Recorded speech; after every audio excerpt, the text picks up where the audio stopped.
Good evening, Saints. I hope that you're well and looking forward to the Triduum. So what is the Triduum? Well, the Triduum is one service actually that begins on Thursday with the washing of the feet and actually doesn't end officially until evening prayer on Sunday, Easter Sunday. It's an exciting ritual and we'll be celebrating it here at St. Mary's. On Thursday, we'll have the washing of the feet and a few more things about Thursday's service.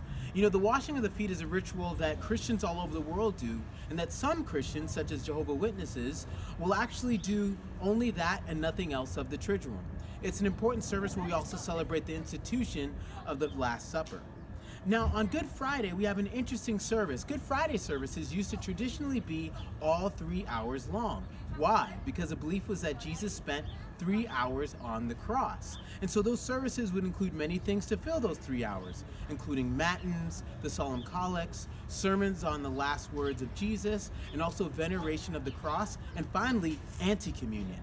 Anti-communion is the act of taking communion from reserved sacrament. And so that's how we will celebrate Good Friday. However, it won't be 3 hours long here at St. Mary's, thank God.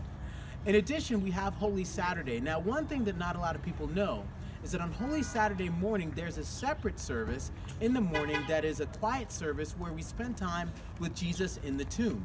It's an important service where we get to be in the quiet and in the darkness with Jesus. And then Saturday night, we have the Easter Vigil.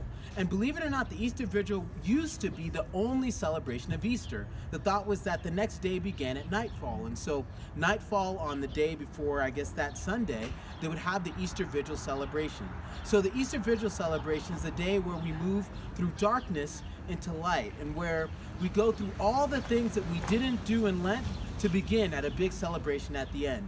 Here at St. Mary's, we will read stories throughout our scriptures as part of the vigil to celebrate God's liberational work.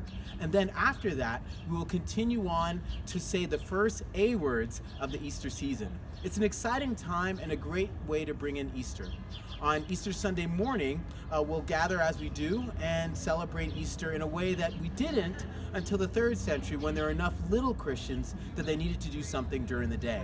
So that's our Triduum. That's how we'll celebrate it here at St. Mary's, and I look forward to seeing you all soon.